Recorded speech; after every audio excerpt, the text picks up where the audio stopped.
selalu berusaha menyimpan sesuatu yang bisa membawa manfaat, baik untuk dirinya, untuk anak cucunya, maupun untuk keluarganya, untuk masa kini dan masa depannya. Kadang simpanan itu berbentuk uang, kadang berupa tanah, lain saat berbentuk pabrik, dan lain sebagainya. Sementara masa depan yang paling pasti adalah akhirat. Jika untuk masa depan dunia kita rela memeras keringat, membanting tulang, pergi pagi dan pulang petang, menyimpan uang, menyimpan tanah, menyimpan pabrik, pernahkah kita merenung jika satu saat kiamat datang, kita dibangkitkan dari kubur masing-masing, berdiri di padang mahsyar untuk mempertanggungjawabkan seluruh kegiatan hidup kita di dunia ini, lalu kita akan menuju ke alam akhirat. Sudahkah kita mempunyai simpanan untuk akhirat kita? Pada pertemuan kali ini saya ingin menyampaikan sebuah hadis di mana Rasulullah sallallahu alaihi wasallam bersabda, "Arba'un min kanzil jannah." Simpanan sorga ada 4 macam. Yang pertama, ikhfa'us sadaqah, menyembunyikan sedekah. Saudara-saudara kaum muslimin, sebagaimana yang kita maklum bahwa Allah Subhanahu wa taala melebihkan sebagian rezeki dari kita terhadap yang lain. Ada yang kaya, ada yang setengah kaya, ada yang miskin, ada yang setengah miskin, dan selanjutnya. Ada yang gajinya kecil tapi penghasilannya gede. Ada yang penghasilannya gede tapi nggak punya gaji. Ada juga yang memang gajinya gede dan penghasilannya gede. Kelebihan rezeki merupakan sunnatullah dan tidak harus membuat kita merasa lebih dari yang lain. Bahkan sebaliknya, kelebihan itu harus membuat kita ringan tangan untuk menolong mereka yang memang memerlukan pertolongan. Kalau saudara diberikan ilmu, maka pertanyaan akhirat cuma satu: ilmumu kau amalkan untuk apa? Kalau saudara diberikan umur yang panjang, pengadilan akhirat juga bertanya satu: umurmu kau habiskan di mana? Tapi kalau saudara diberikan harta, pengadilan akhirat akan bertanya dua: hartamu kau dapat dari mana? Kau belanjakan kemana? Dari mananya ditanya, dan kemananya juga ditanya. Oleh karena kita akan dimintakan pertanggungan jawab, maka amanah yang bernama harta ini harus kita gunakan dengan sebaik-baiknya. Ada penggunaan yang merupakan kewajiban, itu zakat namanya. Ada penggunaan yang sewaktu-waktu, itu infak namanya. Ada yang lebih sewaktu-waktu lagi, dan itu sedekah namanya. Zakat dia terikat oleh haul dan nisab, oleh putaran batas waktu dan ukuran dari harta itu sendiri. Sedangkan infak terikat oleh situasi dan kondisi perekonomian seseorang. Sedangkan sedekah tidak terikat dengan apapun. Dalam kondisi seperti apapun kita bisa melakukan sedekah dengan yang terkecil sekalipun. Sampai-sampai Rasulullah sallallahu alaihi wasallam mengajarkan, la tahqiranna minal ma'rufi syai'an walau an talqa akhaka biwajhin talik. Atau ada hadis, tabassumuka fi wajhi akhika laka shadaqah. Senyumanmu kepada temanmu adalah sedekah. Jadi untuk melakukan sedekah tidak harus dalam berbentuk uang. Dengan ilmu kita bisa sedekah, dengan tenaga kita bisa bersedekah, dengan pikiran kita bisa bersedekah, bahkan senyum kepada teman itu pun sedekah. Jadi kalau sedekah dengan uang memang belum punya uang, nyengir aja banyakin. Itu asal pada tempatnya, jangan lalu ketemu tiang listrik cengengesan. Tentu tidak pada tempatnya dan tidak wajar. Nah, sedekah yang paling dicintai Allah adalah sedekah yang disembunyikan. Artinya, jauh dari sifat riya. Kan kadang-kadang ada orang sedekah itu disebutkan namanya, apa tidak bagus? Kalau memang niatnya ikhlas, ya bagus-bagus saja. Untuk memberikan sugesti kepada yang lain. Di Fulan bin Fulan nyumbang sekian, diumumkan. Boleh kalau niatnya untuk memberikan rangsangan kepada yang lain supaya dia menyumbang lebih besar dari orang tadi. Tapi kalau itu mendatangkan riya, maka sedekah yang paling dicintai Allah adalah sedekah yang disembunyikan. Tangan kiri saja tidak tahu apa yang diberikan oleh tangan kanan. Sedekah yang dilakukan dengan ikhlas akan merupakan perbendaharaan surga, tersembunyi dari pandangan orang lain, tidak seorang pun tahu.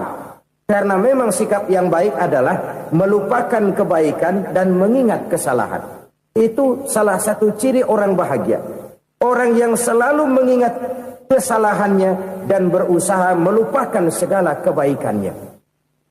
Kalau dia akan ada kebaikan, dia tidak bisa ikut, dia merasa rugi karena dia merasa belum pernah berbuat baik.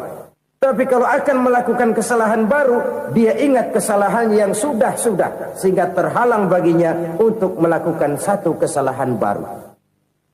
Demikianlah saudara-saudara, bahwa Allah melebihkan rizki sebagian kita dari yang lain, agar terjadi tolong-menolong dalam kehidupan ini.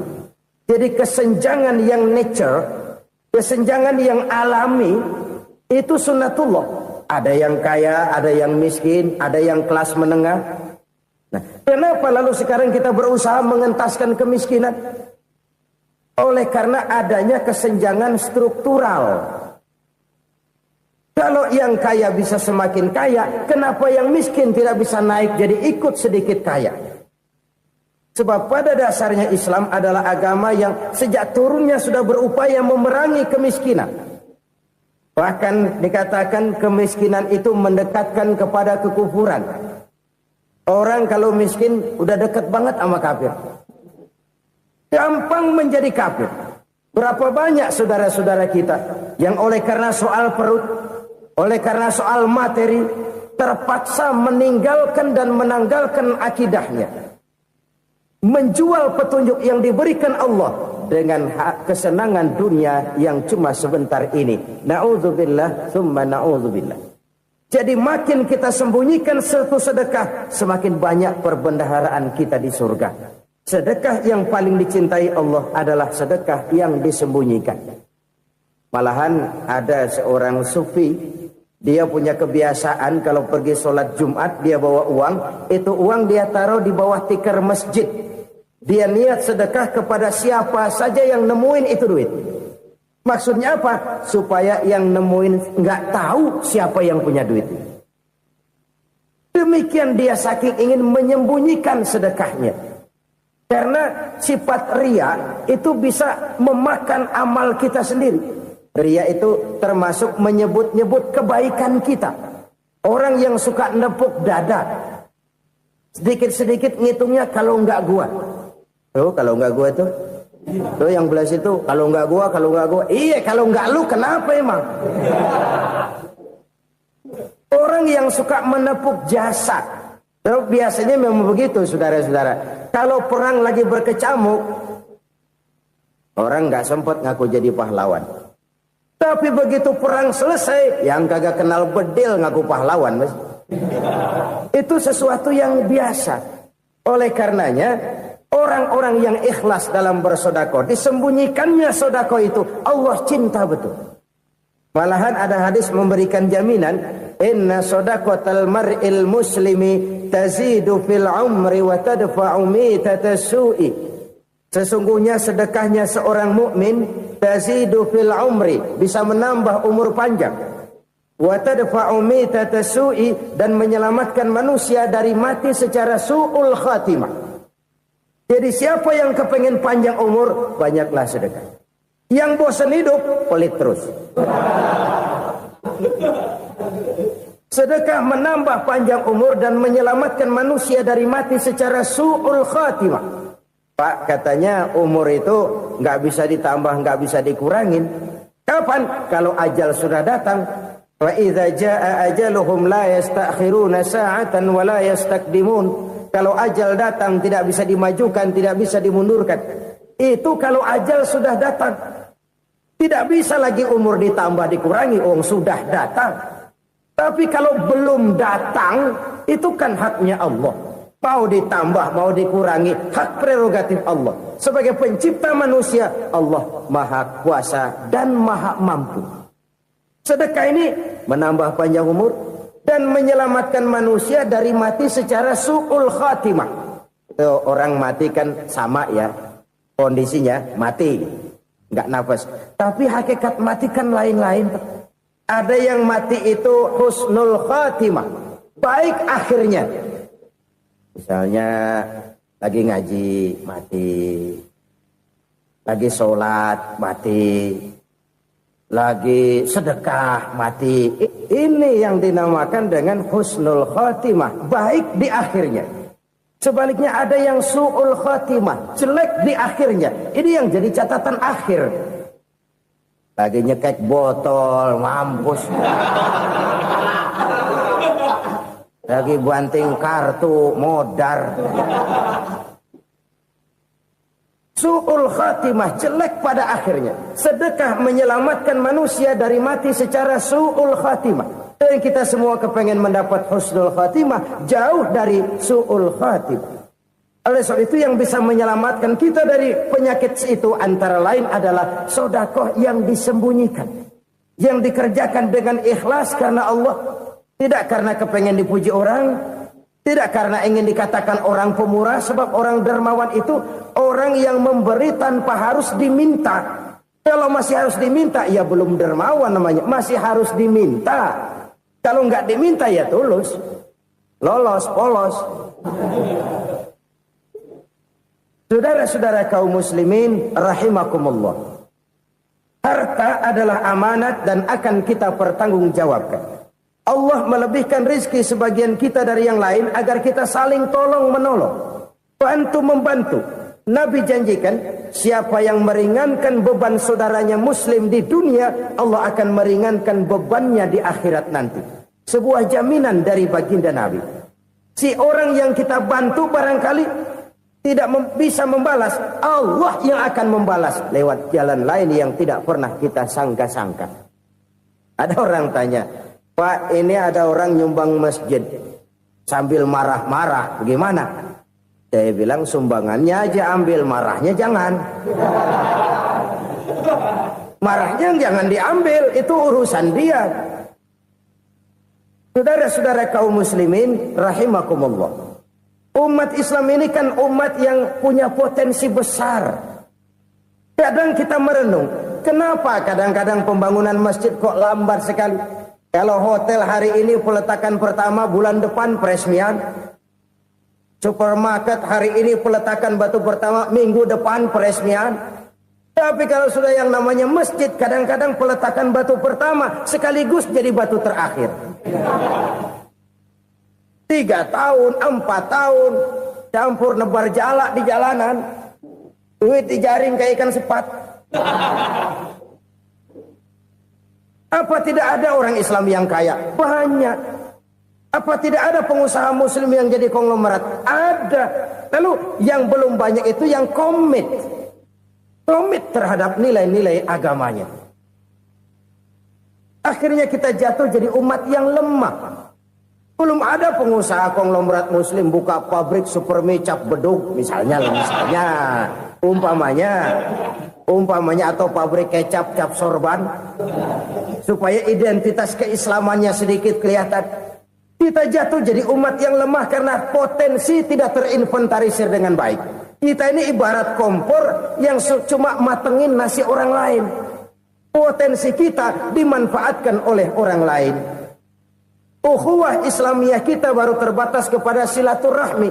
Ukhuwah di bidang ekonomi kita lemah, ukhuwah di bidang kebudayaan kita lemah, apalagi ukhuwah di bidang politik kita lebih rapuh lagi. Padahal ukhuwah itu adalah totalitas kehidupan manusia, menyangkut ipolek sosbud, memerlukan nilai-nilai ukhuwah. Jadi oleh karena itu mari kita menyadari di dalam harta kita, walaupun kita yang cari, pergi pagi, pulang sore, peras keringat, banting tulang, di sana ada harta anak yatim. Di sana ada hak masjid. Di sana ada hak pesantren. Di sana ada hak jihad. Berbahagialah seseorang apabila dia oleh Allah dijadikan keran. Keran itu menyimpan air, tapi tidak untuk dirinya, tapi disalurkannya kepada mereka yang memang memerlukannya. Saudara-saudara kaum muslimin rahimakumullah, ini yang pertama. Jadi perbendaharaan surga adalah menyembunyikan sedekah. Orang lain nggak tahu, kita pun nggak pernah ngitung-ngitung. Kita anggap lewat begitu saja, padahal itu deposit akhirat. Satu. Yang kedua, perbendaharaan surga itu apa? Wa kitmanul musibah, menyembunyikan kesulitan. Kadang orang takut menghadapi kesulitan. Tapi makin kita merenung, hidup ini kan sebenarnya urusan. Takut sama urusan, ya jangan hidup. Tandanya orang hidup itu kalau punya urusan. Urusan melupakan problem. Problem sering menimbulkan kesulitan. Kesulitan bukan untuk ditakuti, tapi untuk diatasi dan dicarikan jalan keluarnya. Siapa sih orangnya yang gak pernah sulit-sulit? Makin tinggi status sosialnya, makin gede urusannya. Makin tinggi kualitas imannya, makin berat tingkat kesulitannya. Cuma memang yang namanya enak itu seperti pelangi. Biang lala itu nggak pernah di atas kepala kita, di atas kepala orang melulu. Lo sih enak lo, kata kita. Dia juga bilang yang enak kan lo. Pelangi itu nggak pernah di atas kepala kita. Kata tukang beca, aduh enak ya naik Mercy. Kata tukang beca, apa yang di dalam mobil Mercy? Aduh enak bener tukang beca, di jok ngeringkuk ngorok pulas bener. Saya kamar pakai AC sejuk, tempat tidur sutra, empuk, alga, spring bed, pulak kulik nggak bisa pulas kalau belum minum Valium, belum tidur. Enak bener tukang beca, di jok ngorok nggak tahu wetan kulon. Si tukang beca bilang yang di Mercy enak, yang di Mercy bilang tukang beca enak. Inilah enak. Nggak pernah di atas kepala kita, di atas kepala orang lain melulu enak itu. Nah, saudara-saudara, yang merupakan perbendaharaan surga itu orang yang bisa menyembunyikan kesulitan, baik pribadi ataupun rumah tangga. Nih terutama rumah tangga yang jadi soalnya. Kadang-kadang kita ini kalau senang, sebaliknya kalau senang kita diam, kalem aja, cuek. Banyak banget duit kita bawaan, diam aja udah. Malah ketemu orang takut. Tapi begitu susah, sekampung tahu. Padahal Nabi mengajarkan perbendaharaan surga itu menyembunyikan musibah, menyembunyikan kesulitan. Kalau enak, cerita sama orang-orang. Kalau nggak enak, rasain sendiri, tekan sendiri, atasin sendiri. Kita kan sebaliknya. Senang kita diam, asal lagi susah, paling tidak kita nyari teman buat cerita kesusahan. Siapa orangnya yang nggak pernah susah? Cuma soalnya bagaimana kita mengatasi kesusahan itu sendiri. Begitu juga misalnya kalau orang sudah berumah tangga, itu orang tuanya harus menjadi tempat dia cerita yang enak-enak saja. Yang nggak enak rasain berdua, selesaikan berdua, atasin berdua. Jangan dibalik. Asal senang diam, giliran susah saja. Maknya laporan. Terbalik. Bisa menjaga security informasi. Maka nama bayam keluar diam, malah seluitan. Enak amat lo makan daging ayam. Security informasi. Saudara-saudara kaum muslimin rahimakumullah. Ujian yang terberat itu yang pernah diberikan kepada para nabi, para rasul, para aulia, para ulama. Makin tinggi keimanan, makin berat bentuk kesulitan. Ayo saya kemukakan satu contoh saja. Ada seorang nabi yang kaya. Nabi kaya. Namanya Nabi Ayub. Iblis kalau orang begini kan keki. Ibadahnya rajin, kaya. Nih yang kayak begini susah digodain. Kalau ibadahnya rajin, miskin, kali bisa disogok. Sini imannya mantap, ibadahnya rajin, kaya, nabi lagi. Tapi namanya iblis, nggak kurang akal. Laporan, Tuhan, kenapa Les? Ya ini bahasa saya, bahasa Qurannya sih nggak gitu. Itu hambamu yang namanya Ayub, dia rajin ibadah cuma karena dikasih kaya aja. Coba kasih miskin dia, berhenti dia sembahyang. Ah, kamu bisa aja. Saya tahu Ayub itu hambaku yang ikhlas. Saya buktiin Tuhan, silahkan. Dibuktiin lah, iblis turun ke alam ini.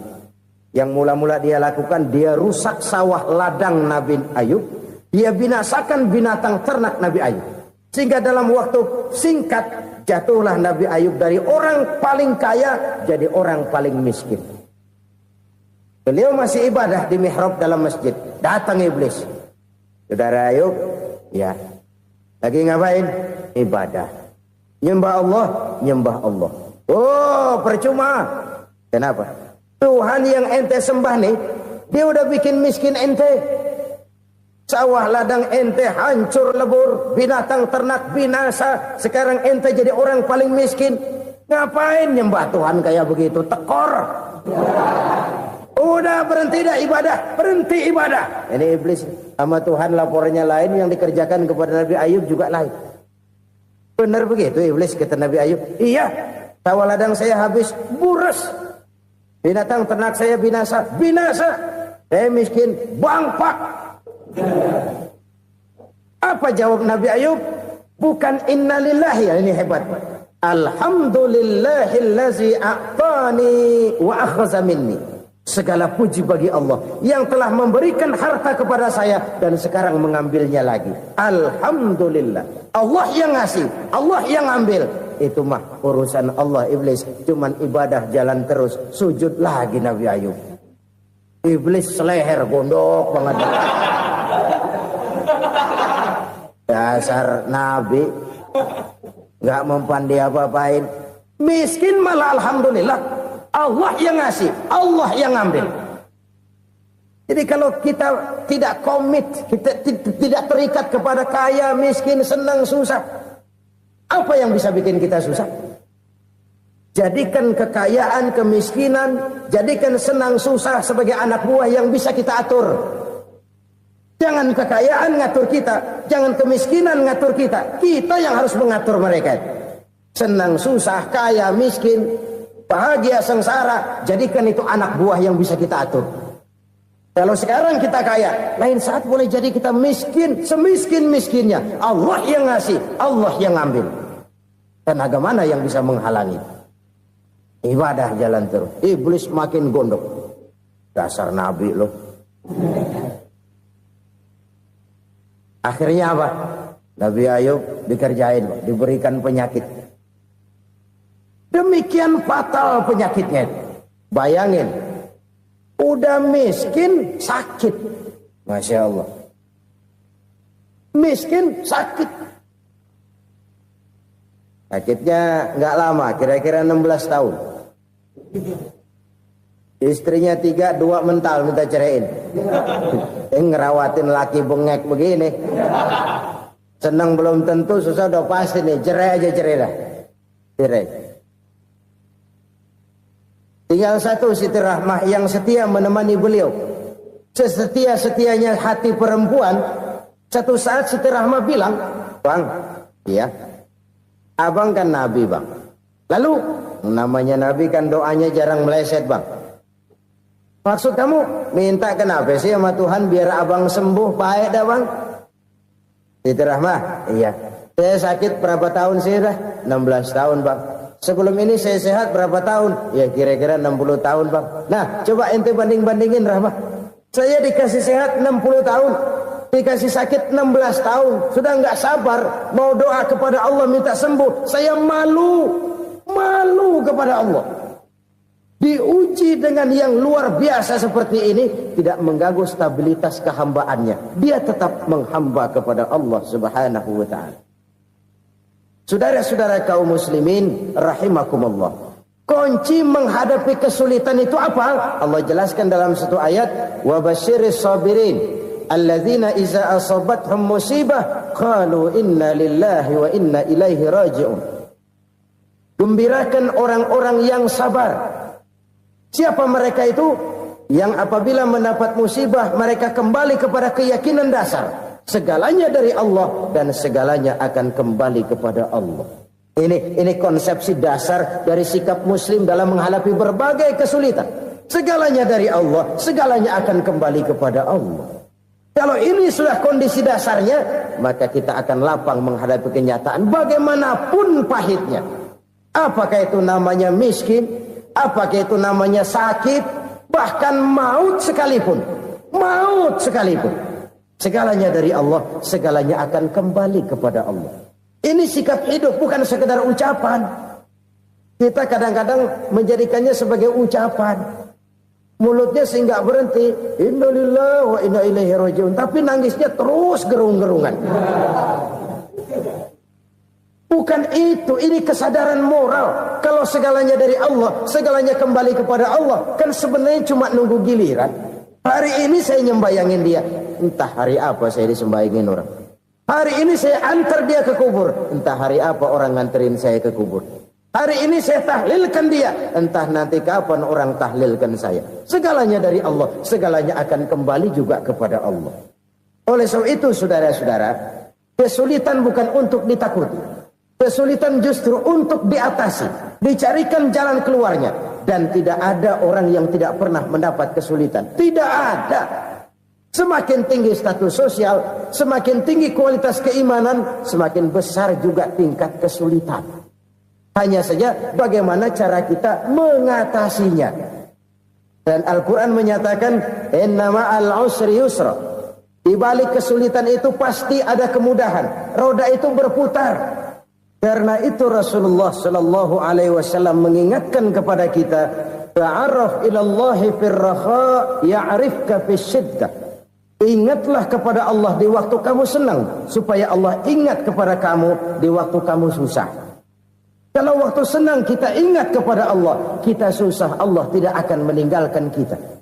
Tapi kalau waktu senang kita jauh dari Allah, sujud tidak sempat, dengan masjid jauh, ketika senang kita lupakan Allah. Nanti begitu kita susah, Allah lupakan kita. Dan itu menyakitkan. Oleh karena itu orang-orang tua kita dulu bilang, kalau lagi sehat ingat-ingat, lu bakal sakit nanti. Kalau lagi kaya ingat-ingat, satu saat kita bakal jatuh miskin. Bahkan kalau lagi muda ingat-ingat kita bakal tua. Dan yang terpenting, kalau lagi hidup ingat-ingat kita bakal mati. Saudara-saudara kaum muslimin rahimakumullah. Jadi yang kedua yang merupakan perbendaharaan surga, menyembunyikan musibah. Saudara-saudara kaum muslimin rahimakumullah. Hal ketiga yang merupakan perbendaharaan surga adalah wasilatur rahmi. Orang yang suka bersilaturahmi. Sebagaimana yang kita maklum bahwa manusia adalah makhluk yang disebut zon politika. Makhluk sosial yang tidak mungkin hidup sendiri-sendiri. Betapa dan siapapun kita memerlukan orang lain. Bodoh betul manusia kalau tinggal di tengah masyarakat tapi tidak mau bermasyarakat. Merasa hebat sendiri, pinter sendiri, gagah sendiri, kaya sendiri. Mungkin kalau mati juga ngubur sendiri. Jangankan kita di sini, di sorga saja Nabi Adam waktu sendirian bengong melulu, mondar mandir. Allah tegur dam sepi dam. Ya ini kalau bahasa saya. Iya Tuhan sepi ini nggak ada coret-corekan pisan ini. Diciptakan Siti Hawa baru anteng Nabi Adam. Itu di surga. Cobalah. Umpamanya saudara tinggal di Jakarta nih. Kayak bener. Apaan aja di Jakarta punya saudara dah. Jembatan Semanggi ambil. Monas buntel bawa pulang. Hotel-hotel ambil semua. Cuman tinggal di Jakarta sendirian, apa enaknya? Betapa dan siapapun kita perlu orang lain. Tidak ada seorang pun yang bisa memenuhi kebutuhan hidupnya secara sendiri-sendiri. Nah, Islam telah menyelamatkan manusia dari ras diskriminasi. Mengikat manusia dengan persaudaraan yang berlandaskan kepada akidah. Karena itu dianjurkan bersilaturahmi.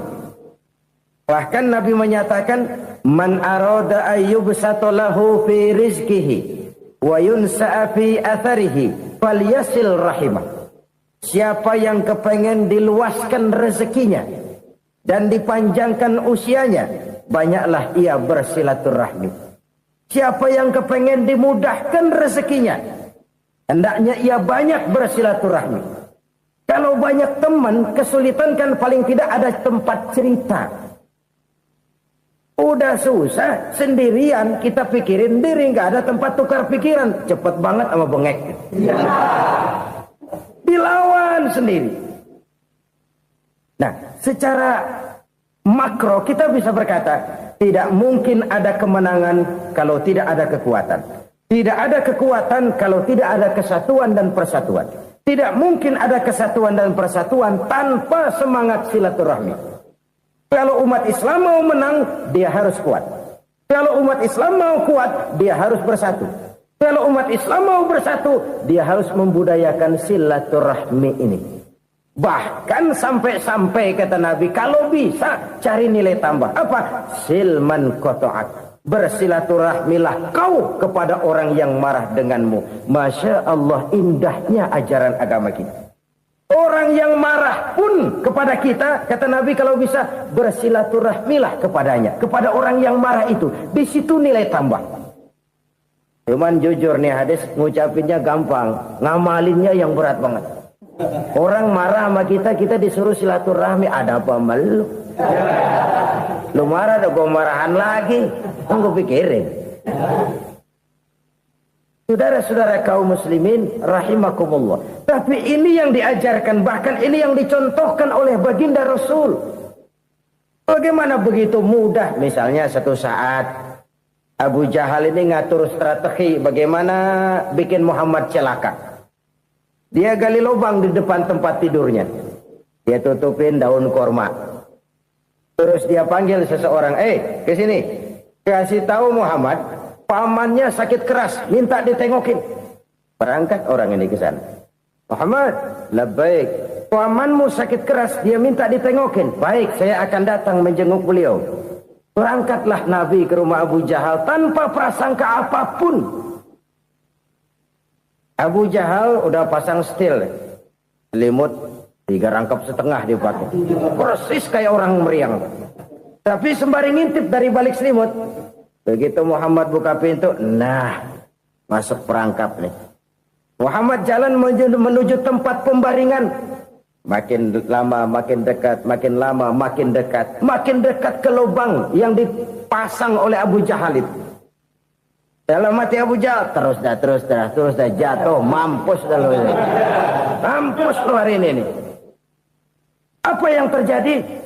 Malaikat Jibril datang. Muhammad, pamanmu cuma pura-pura sakit. Di depan tempat tidurnya ada lubang perangkap supaya kamu jatuh ke situ. Sudah, kamu pulang. Balik kanan Nabi. Sudah hampir jatuh ke lubang, balik kanan, pulang.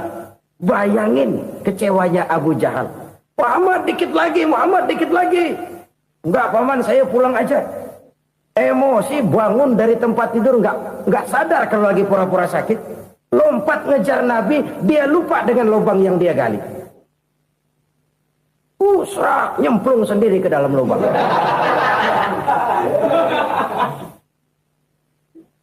Nabi terus berlalu.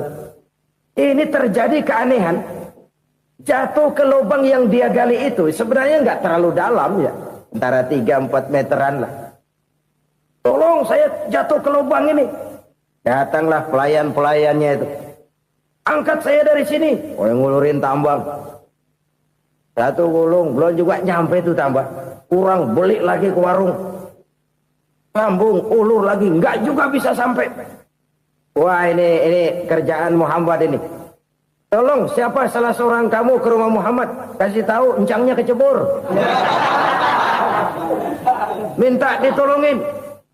Sampaikan kepada Rasul. Kenapa? Pamanmu jatuh ke lubang, Muhammad minta tolong diangkatin. Tambang udah nyambung-nyambung nggak nyampe juga. Ya, nanti saya datang, saya tolong. Coba. Nyata-nyata orang berniat jahat mau mencelakakan dia. Datang dia menolong. Ini yang disebut air tuba dibalas air susu ya ini. Bukan sebaliknya. Air tuba dibalas air susu. Paman, kecebur ya? Iya Muhammad, tolong ini. Pegang tangan saya. Nabi ulurkan tangannya. Nyampe. Dipegang oleh Abu Jahal. Diangkat ke atas. Sampai atas. Apa kata Abu Jahal? Sihirmu memang hebat Muhammad. Udah ditolongin dikata sihir. Yang enak kita kemplang kan itu orang begitu. Urusan apa? Tapi inilah akhlak. Kalau bisa kamu bersilaturahmilah dengan orang yang marah kepadamu sekalipun. Orang marah kita tetap baik. So, kalau kita berbuat baik sama orang yang memang baik, rasanya sih biasa-biasa aja. Orang baik kita baik lagi, ya draw aja, belum ada nilai tambah di situ. Baru ada nilai tambah kalau kita bisa berbuat baik kepada orang yang nyakitin kita. Itu namanya kita setingkat di atas dia. Dia sakitin kita, kita berbuat baik sama dia. Dia pelit sama kita, kita baik sama dia. Dia marahin kita, kita deketin dia. Di situ kita punya nilai tambah. Jadi siapa yang ingin diluaskan rezekinya kata Nabi dan dipanjangkan umurnya, hendaklah ia banyak-banyak bersilaturahmi. Sederhana sebenarnya silaturahmi. Tapi silaturahmi membangkitkan semangat kesatuan dan persatuan. Kesatuan dan persatuan melahirkan kekuatan. Dalam matematika, 1 ditambah 1 pasti 2. Tapi di tengah masyarakat, 1 orang takut ditambah 1 orang takut, hasilnya jadi 2 orang setengah berani. Kenapa setengah berani? Karena udah berdua. Tadi pan takut sendirian. Kalau dia kumpul turu-turu takutlah jadi berani. Kita yang lemah, kita yang tidak berdaya, kita yang miskin, kalau mau kompak bersatu, apa yang nggak bisa kita kerjain? Apalagi tinggal di kota besar, pilihan cuma 2, bertahan atau minggir. Bertahan atau minggir. Untuk bisa bertahan harus mampu bersaing. Untuk mampu bersaing harus punya keahlian. Keahlian harus ditunjang dengan pendidikan. Ditambah oleh kekompakan sebagai umat. Udah miskin mencar mulu, orang injek gitu. Orang nggak pandang urusan apa malu. Oleh karena itu silaturahmi pada hakikatnya merupakan ruh dari ukhuwah yang diajarkan oleh agama kita. Bagaimana Islam menyelamatkan masyarakat manusia dari ras diskriminasi, mengikat manusia, dan tidak ada persaudaraan yang lebih indah selain persaudaraan yang diikat dengan nilai-nilai akidah. Sepanjang orang di jalan Allah, itulah saudara kita. Keluar dia dari jalan Allah, selesailah persaudaraan sampai di situ. Karena itu, kalau ingin menyimpan sesuatu di surga, banyaklah bersilaturahmi. Datang ke rumah ini, datang ke rumah itu, dan lain sebagainya. Itu simpanan kita di akhirat nanti. Ini yang ketiga. Saudara-saudara, yang keempat, perbendaharaan surga itu apa? Wa qawlu la hawla wa la quwwata illa billah. Ucapan la haula wa la quwwata illa billah. Ibadah kan ada yang berat, modalnya besar. Bangun masjid berat, modalnya besar. Bangun rumah sakit berat, modalnya besar. Ada ibadah yang berat, tapi modalnya ringan. Misalnya puasa. Puasa itu berat, mengendalikan nafsu. Kalau sekedar nggak makan nggak minum sih enteng, mengendalikan nafsu itu jihad terbesar. Tapi kan modalnya ringan, cuma niat saja. Ini ibadah berat, modalnya ringan. Ada ibadah yang ringan, modalnya juga enteng. Seperti termasuk ucapan la haula wa la quwwata illa billah. Tanpa sadar, la haula wa la quwwata illa billah, nyelengin tuh di surga. Nyelengin, kita nggak terasa, nyelengin simpenan akhirat. La haula wa la quwwata illa billah, nyimpan lagi. Kaget, la haula wa la quwwata illa billah, nyimpan lagi. Banyak simpanan. Walaupun sebenarnya yang dimaksud di sini adalah kesadaran batin bahwa tidak ada daya dan kekuatan kecuali Allah. Itu intinya. Kita memulai pekerjaan disunahkan baca bismillah, kan begitu. Apa itu? Kesadaran moral. Bahwa ini saya bisa kerjakan. Saya kerjakan ini dengan menyebut nama Allah. Kenapa? Kalau Allah tidak memberikan daya dan kekuatan, mana mampu saya kerjakan ini. Maka saya kerjakan ini dengan menyebut nama Allah. Bismillah. Kesadaran moral. Manusia hanya wajib berusaha, tapi nggak pernah wajib berhasil. Banyak hal-hal yang kalau kita renungkan secara rasio nggak mungkin, tapi jadi kenyataan. La haula wala quwata illa billah. Tidak ada daya dan kekuatan kecuali bagi Allah semata-mata. Kesadaran moral akan kelemahan dan keterbatasan makhluk bernama manusia. Kadang kita kagum dengan otak, tapi kita sering lupa sama yang bikin otak. Padahal bagaimanapun hebatnya otak, yang bikin otak pasti lebih hebat dari otak. Nggak percaya, silahkan otak-otakan. Inilah kecenderungan. Kita kagum dengan pesawat-pesawat mutakhir, bukan main, besi gede banget terbang itu. Alangkah hebatnya. Lalu apa yang bikin otak tidak lebih hebat dari itu semua? Kita puji laut, apa yang bikin laut tidak lebih hebat dari laut itu? La haula wala quwata illa billah. Tidak ada daya dan kekuatan kecuali Allah. Apa yang bisa kita lakukan? Kalau tidak karena daya dan kemampuan yang diberikan oleh Allah kepada kita. Lahirlah sikap tawadu, rendah hati. Tidak melonjak menjadi angkuh dan sombong. Sadar akan kelemahan dan keterbatasan diri.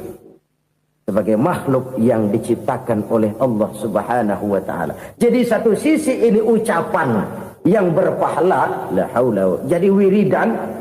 Pada sisi lain ini kesadaran moral, sikap mental, kesadaran batin. Bahwa yang punya daya dan kekuatan itu cuma Allah. Kita nggak pantas untuk sombong. Sebab sombong itu pakaiannya Allah. Kita nggak sedang pakai pakaian Allah, kegedean. Dan makin kita renungi, makin terbentur. Apa sih yang bisa kita sombongin? Kita mau sombong apa? Kaya? Pintar? Itu kan semua relatif. Di atas langit masih ada langit lagi. Jadi oleh karenanya, marilah kita menyadari. Manusia hanya wajib berusaha, tapi tidak pernah wajib berhasil. Yang berusaha saja tidak wajib berhasil, apalagi yang tidak berusaha. Islam bukan agama orang pemalas yang selesai sholat lalu endelohom, nggelenggem ayem-ayem. Tapi Islam bukan agama orang sombong yang setelah berusaha lalu tidak memerlukan Allah. Kita bisa saja bikin proyeksi, tahun sekian kita bakal panen besar menurut perhitungan otak. Tapi ada kejadian lain. Apa? Tikus ngambek. Habis itu dimakanin tikus, panen gagal. Proyeksi rasional gagal oleh tikus-tikus yang ngambek itu. Bisa saja terjadi. Tahun depan kita panen besar, urung. Kenapa? Musim panas panjang. Lalu sekarang ini koran-koran bikin berita musim mengalami penyelewengan. Bukan cuma manusia yang nyeleweng sekarang. Musim pakai nyeleweng. Mestinya kan musim hujan udah selesai. Masih hujan-hujan juga. Musim. Nah sekarang kita boleh bikin proyeksi. Kita bakal panen besar. Tahu-tahu musim panas panjang. Sawah retak, air kering. Cari teknokrat yang paling botak. Suruh pendekin tuh musim panas. La haula wa la quwata illa billah. Inilah kesadaran moral. Saudara, saya teringat satu saat ada seorang konglomerat. Umurnya ya kira-kira 70-an. Suatu saat dia ditanya oleh wartawan, "Pak, umur Bapak berapa sih?" "Ya, paling 10 tahun." 10 tahun? 10 tahun? Anak Bapak berapa orang? Satu saja? Satu. Harta Bapak berapa? Ya paling-paling bangsa 7 juta kali. 7 juta? Iya. Pak, kenapa Bapak bohongi saya? Bapak punya buku biografi.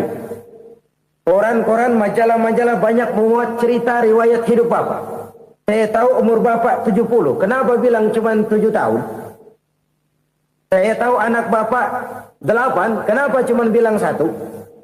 Saya tahu harta bapak miliaran, mungkin triliunan, pabrik di mana-mana, bank di mana-mana. Kenapa bilang uang bapak cuma 7 juta? Nah, kata si konglomerat tadi, kamu benar nak, kamu benar. Umur saya kalau jumlahnya memang 70 nak.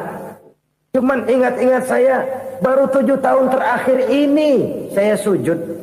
Baru 7 tahun terakhir ini saya berusaha dekat dengan Allah. Saya laksanakan perintahnya, saya jauhi larangannya. 7 tahun inilah rasanya yang ada nilainya di hadapan Allah. Yang 63 tahun matong, kelabu, kelam umur gue. Habis untuk maksiat, untuk munkarat. Maka ketika ditanya tadi, umur saya 7 tahun itu. Oh begitu Pak. Oh iya. Lalu anak Pak. Anak bapak kan 8. Kenapa bilang cuma 1?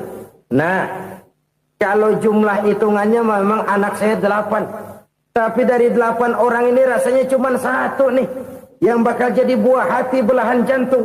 Pelanjut cerita, penerus sejarah. Bakal jadi anak soleh yang akan mendoakan saya. Cuma 1 rasanya anak saya ini yang bakal jadi buah hati saya. Besar-besaran saya. Yang akan mendoakan di kubur saya. Yang akan mendoakan di akhirat saya. Yang 7 orang mana, Masya Allah, yang atu tenggeng, yang atu nyekek botol mulu, yang atu nggak karu-karuan. Makanya saya bilang 1 anak saya yang akan bisa mendoakan saya. Oh begitu Pak. Iya. Nah harta Pak, harta bapak kan triliunan, pabrik bapak di mana-mana, uang bapak hampir di tiap bank-bank besar. Kenapa bilang cuma 7 juta? Betul kau nak. Harta saya kalau jumlahnya memang miliaran, triliunan mungkin. Tapi yang saya ingat baru 7 juta tuh yang saya belanjakan di jalan Allah. Saya nyumbang masjid, saya santuni yatim piatu, saya bantu pembangunan pesantren, saya bantu pembangunan rumah sakit Islam. Itu yang akan saya bawa pulang ke akhirat, yang 7 juta itu. Yang triliunan itu nanti akan diperebutkan oleh anak-anak saya sebagai waris saya. Jadi harta saya 7 juta itu yang bakal nemenin saya di akhirat. Yang akan saya bawa pulang jadi teman saya. Saudara-saudara kaum muslimin, jangan-jangan orang tua itu adalah kita-kita ini. Jangan-jangan kita-kita ini adalah orang tua itu. Jangan-jangan itu potret dari diri kita masing-masing. Dari sekian umur yang diberikan Allah, berapa tahun yang ada nilainya di hadapan Allah? Dari sekian anak-anak yang merupakan amanah, berapa yang akan mendoakan kita sebagai orang tuanya menjadi anak soleh? Dari sekian banyak harta yang diberikan Allah, berapa yang akan kita bawa pulang menghadapnya nanti, yang kita belanjakan di jalan Allah? Ini sebuah potret kehidupan. Karena itu kita kembali kepada la haula wa la quwata illa billah. Kita wajib berusaha, kita wajib berikhtiar. Selebihnya, segala daya dan kekuatan hanya milik Allah saja semata-mata. Satu kesadaran batin dari setiap pribadi muslim. Setelah ia berusaha dan berikhtiar, ia menyerahkannya kepada Allah Subhanahu wa ta'ala. Jadi, satu sisi ini merupakan wiridan ucapan yang mengandung pahala. Pada sisi lain, ini merupakan sikap batin dari seorang muslim di dalam ia menghadapi realitas kehidupan ini. Saudara-saudara kaum muslimin, rahimakumullah. Kalau ini kita jadikan satu basis kehidupan, maka ini akan menyelamatkan manusia dari kemungkinan tergelincir menjadi orang yang lupa diri dan lupa darat. Sebab itu Imamul Ghazali berpesan, jadidis safinah fa innal bahra amiq wa khuziz zad fa inna safara ba'id wa khaffifil hamla fa innal hamla sadid. Perbarui selalu kapalmu karena lautan sangat dalam. Bawa bekal yang banyak karena perjalanan ini sangat jauh. Ringankan beban karena kebanyakan beban akan menyakitkan. Alangkah indah kalimat ini, alangkah dalam makna yang terkandung di sana. Perbarui selalu kapalmu karena lautan sangat dalam. Apa artinya ini? Jaga mentalmu baik-baik. Pelihara imanmu baik-baik karena hidup penuh cobaan seperti lautan. Kita kalau berlayar di lautan kan kadang-kadang tenang, angin bertiup sepoi-sepoi basah. Jika malam datang bintang gemintang bertabur menghias cakrawala. Rembulan memantulkan sinarnya dengan indah. Dalam keadaan begitu berlayar enak. Tapi lain saat ombak menggunung, halilintar menyambar, angin topan bertiup. Berapa banyak sudah saudara-saudara kita yang tenggelam di lautan dunia tanpa sadar bahwa dia belum sampai kepada pantai yang akan dituju. Berapa banyak sudah saudara-saudara kita yang tenggelam di lautan dunia ini tanpa sempat bangkit lagi. Dia menyangka sudah sampai kepada tujuannya. Hati-hati kapal jangan sampai bocor karena lautan sangat dalam. Iman ini jaga baik-baik karena hidup penuh dengan ujian. Wa khuzizat fa inna safar ba'id. Bawa bekal yang banyak karena perjalanan sangat jauh. Saudara mau ke Bandung, bawa duit. Saudara mau ke Surabaya, banyakan lagi duitnya. Saudara mau ke Mekah, gepokan, iketan tuh duit nggak lembaran lagi. Makin jauh perjalanan, makin banyak bekal yang harus kita bawa. Kalau saudara dari Jakarta mau ke Surabaya, kagak bawa duit berangkat juga, itu sih bukan berani namanya, nekat. Sampai Surabaya belum tentu, sengsara di jalan udah pasti. Kenapa? Nggak bawa bekal berangkat. Sama juga kita nih, misalnya belum sempat sembahyang, mati. Waduh, berani banget orang. Belum punya bekal, mati. Sengsara di jalan. Atau bekal tidak cukup.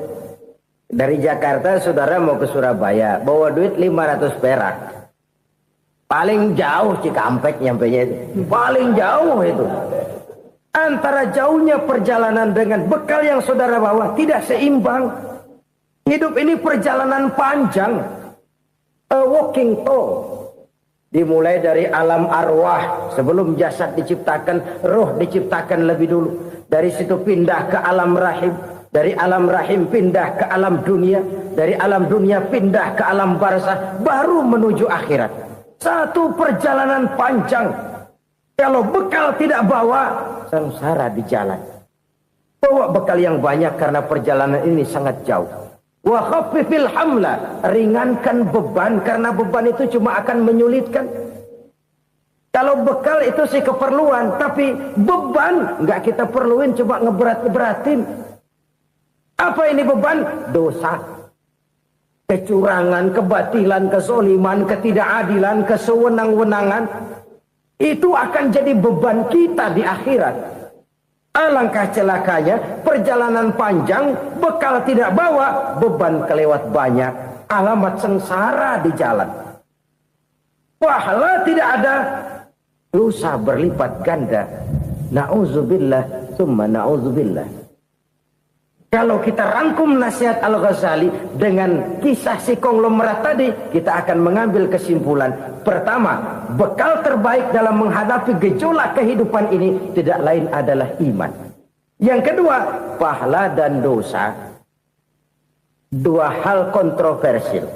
Pahala adalah bekal, dosa adalah beban. Tapi kita sekarang kan tidak begitu terangsang kepada yang abstrak. Orang berlomba mencari yang konkret-konkret saja. Yang real. Kalau memang dosa, benjol dong. Kira-kira begitu. Kira-kira begitu. Persis orang Yahudi dulu. Orang Yahudi itu kan pernah minta kepada Nabi Musa. Ya Musa, lan nu'mina laka hatta narallaha jahrah. Musa, kami nggak bakal mau beriman kepada Allah kalau belum kami lihat Allah ada nongkrong di depan kami. Kalau memang Tuhan ada, taruh dong di depan kami. Mau yang konkret-konkret saja. Kalau memang dosa, benjol dong. Kalau memang pahala, berasa dong. Orang terangsang kepada yang real, yang konkret-konkret saja. Karena itu, untuk mengejar dosa, orang mau bayar. Tapi untuk mengejar pahala, walaupun tidak bayar, orang segan. Ini yang dikatakan oleh Nabi, kamu mengharapkan ke surga, tapi kamu berat melaksanakan sesuatu yang bisa membawa kamu ke surga. Kamu ingin jauh dari neraka, tapi tiap saat kamu lakukan perbuatan-perbuatan yang justru menjerumuskan kamu ke neraka.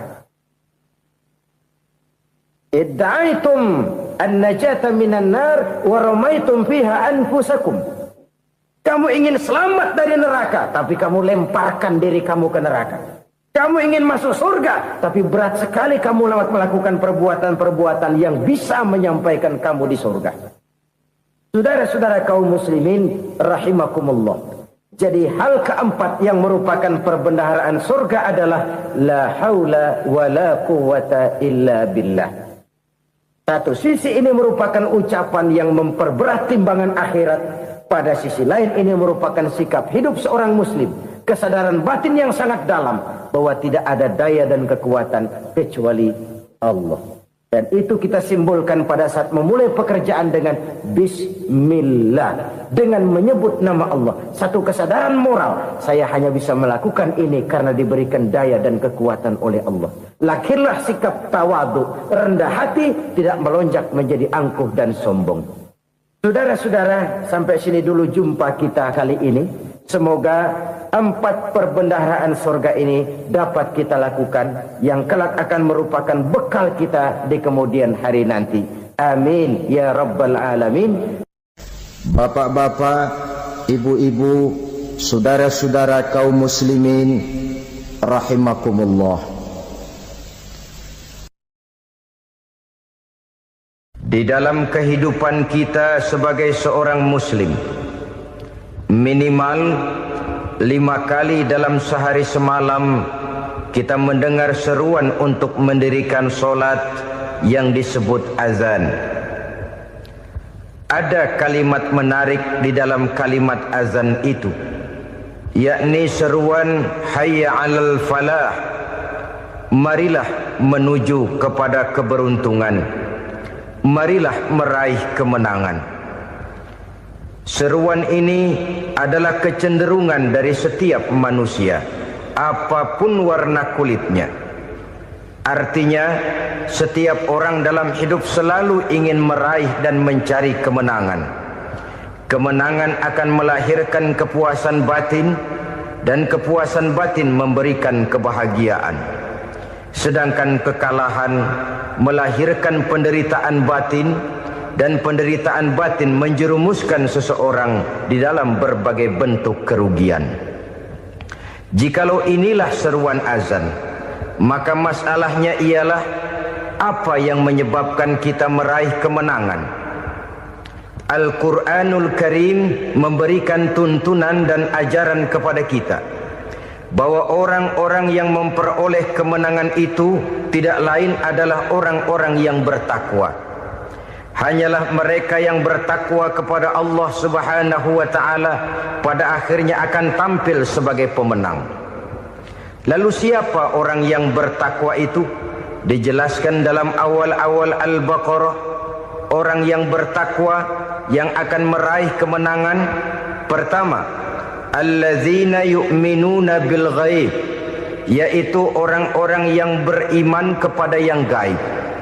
Percaya bahwa ada alam yang gaib, alam yang abstrak, alam yang tidak bisa dijangkau oleh salah satu daripada panca indera kita.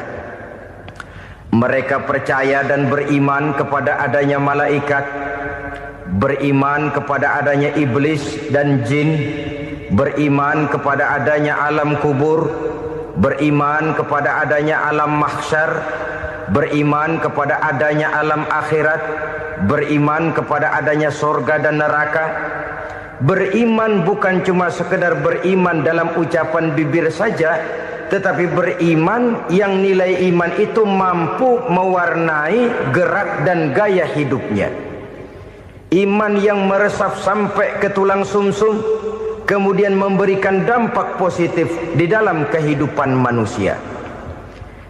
Alam, kita tahu, adalah sesuatu yang selain Allah, dan Allah bukanlah alam.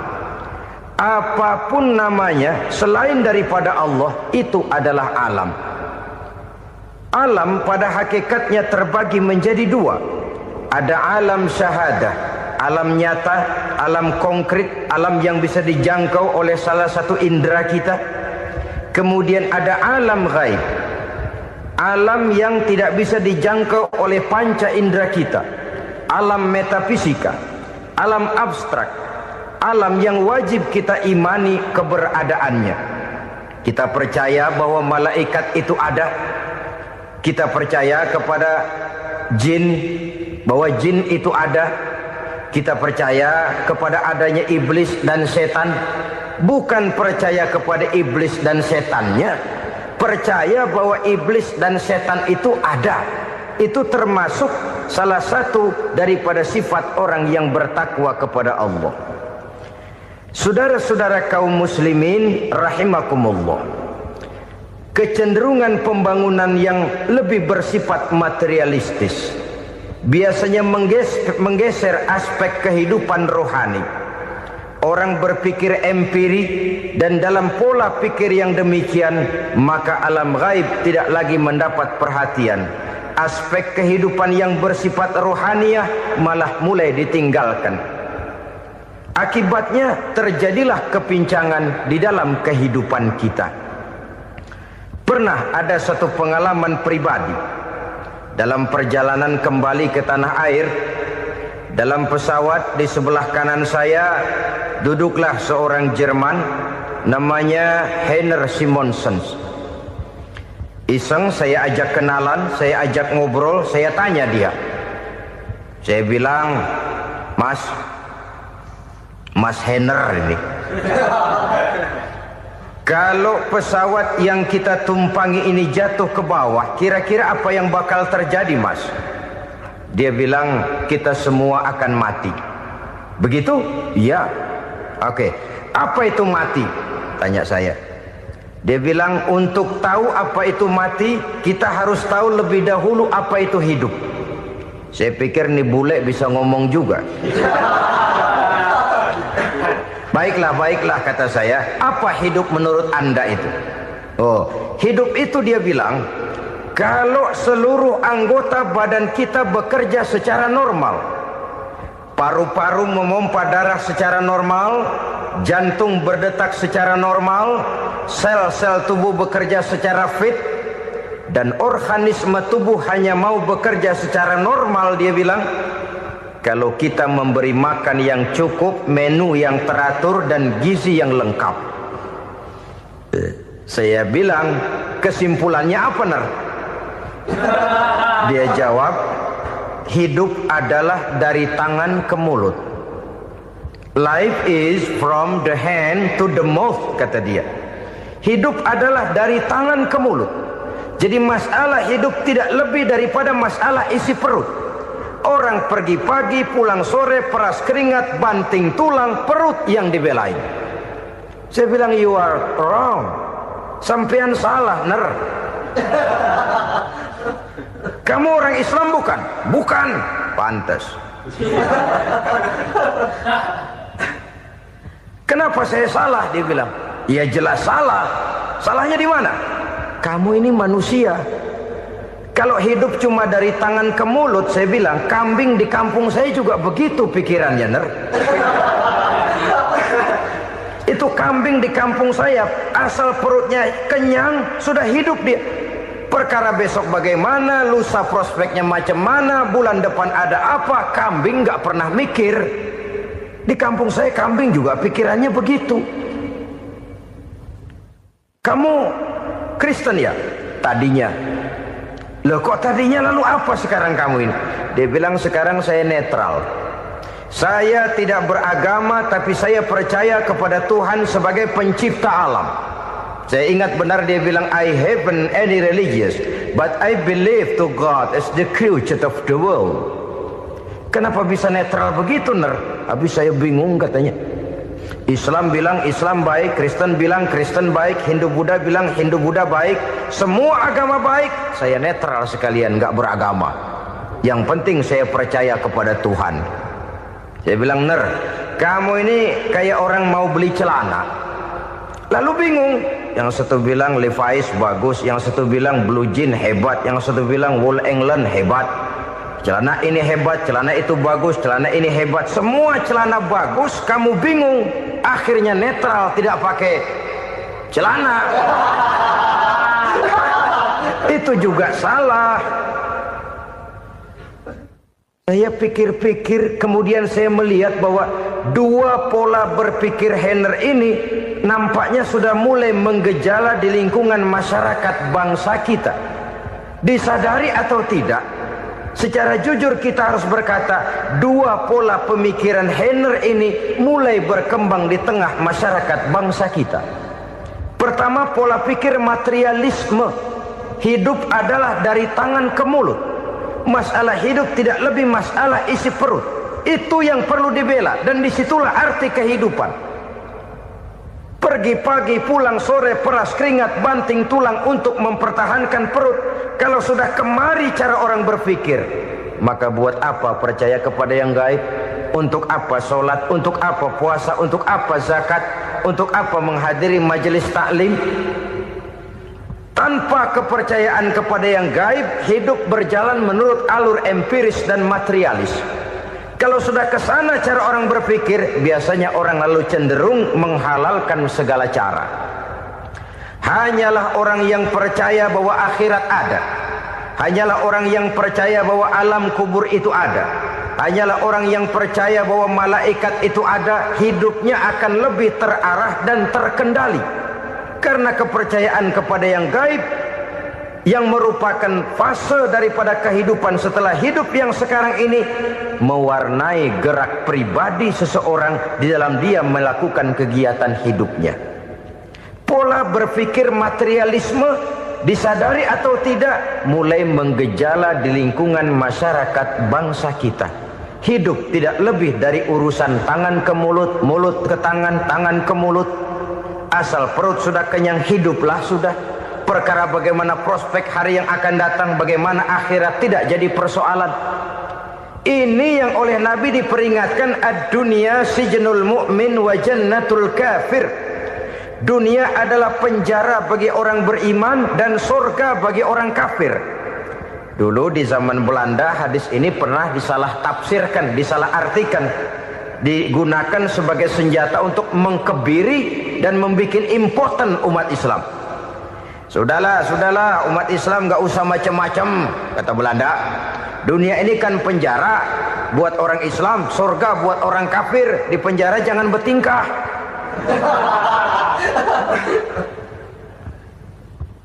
Pengertiannya tidak begitu.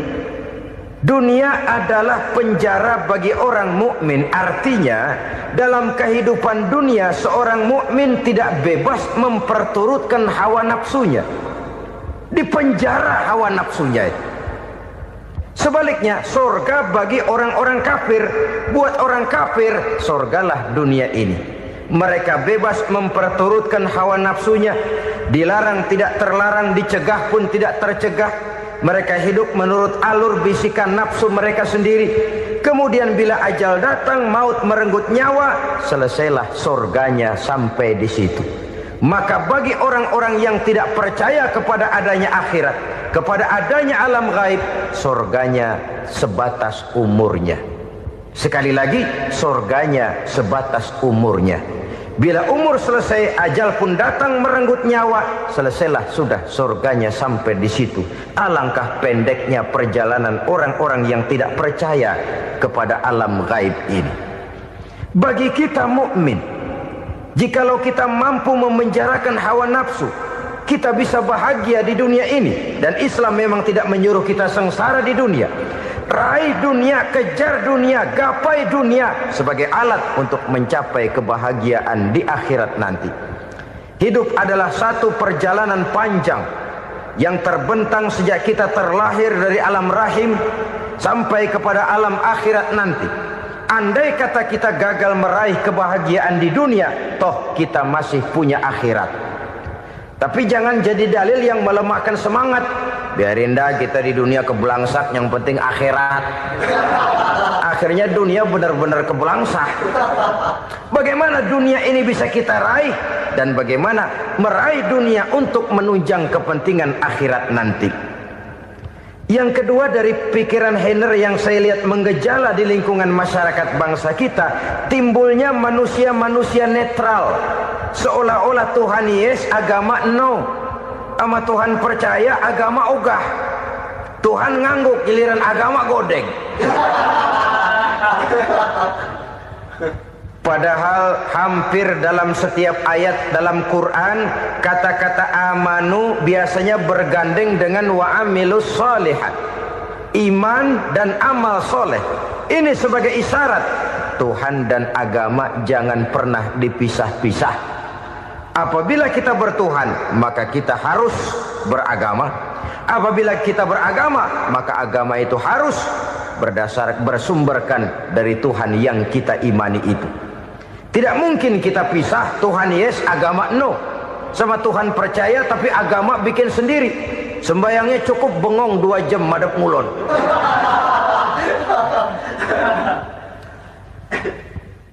Saudara-saudara kaum muslimin rahimakumullah.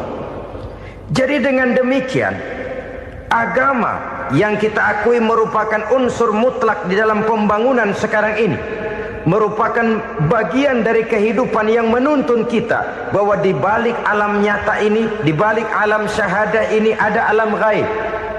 Dan mudabbir, murabbi, yang mengatur, yang menguasai, yang memelihara baik dia alam nyata, baik dia alam gaib, tidak lain adalah Allah Subhanahu wa ta'ala.